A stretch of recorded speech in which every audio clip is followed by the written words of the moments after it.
Bonjour à toutes et à tous, bienvenue sur la chaîne. Aujourd'hui, retour cinéma avec un film que j'attendais depuis pas mal de temps. J'ai mis un peu de temps à aller le voir parce que j'aime bien quand il n'y a pas trop de monde, donc j'ai attendu 1 ou 2 semaines. Je veux bien sûr parler des Gardiens de la Galaxie 3.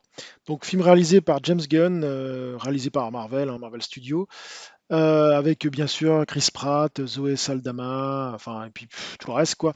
Les mêmes qu'avant au niveau Gardiens de la Galaxie. Donc j'y allais, donc moi pour les anciens films, en fait, le premier film, j'ai vraiment adoré, j'ai trouvé vraiment que c'était excellent.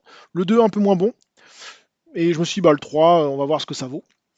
Et donc, bah, j'ai pas été déçu, hein, le 3 est dans la lignée pour moi du 1 et du 2. Alors si je devais les classer par ordre de préférence, je mettrais le 1, le 3 et le 2. J'ai préféré le 3 au 2. Après, il y a pas mal de choses intéressantes dans ce film, au niveau des personnages, mais il y a certaines choses qui vont un peu vite. Malgré que le film dure quand même assez longtemps, 2h50 ou 2h40, je sais plus exactement combien de temps il dure, je trouve qu'il y a des choses qui sont un peu mis en... Bah, ça va un peu vite, quoi. C'est peut-être parce que j'ai bien aimé le film, ça s'est passé très très vite. Après, c'est plus sur le background de Rocket, sur un peu sa jeunesse, comment il est devenu un peu le raton laveur sophistiqué. Et c'est un mélange entre des scènes de passé avec des scènes du présent. C'est bien réalisé, vraiment bien réalisé. L'humour est toujours présent, les scènes d'action sont toujours présentes. Après, ce que je reprocherais, c'est le méchant du film, qui est pas badass. Méchant vraiment très simple. Il me faisait penser d'ailleurs à Kang dans les Ant-Man 3. Et je l'ai trouvé très moyen, pas très fort, pas très badass. Enfin, franchement, je m'attendais à vraiment mieux. Celui-là qui est beaucoup plus fort dans le film, c'est Warlock.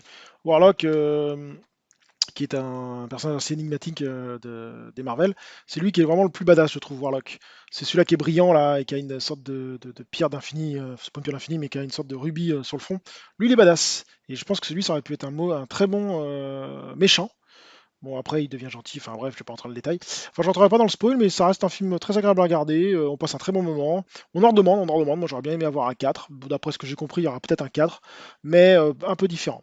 Enfin, les personnages sont toujours charismatiques. Le film est toujours bien. Donc, oui, c'est un film à aller voir au cinéma. Ça vaut le coup d'aller le voir. J'ai passé un très agréable moment, un très bon moment. Sur ce, je vous dis à très bientôt sur la chaîne. Salut.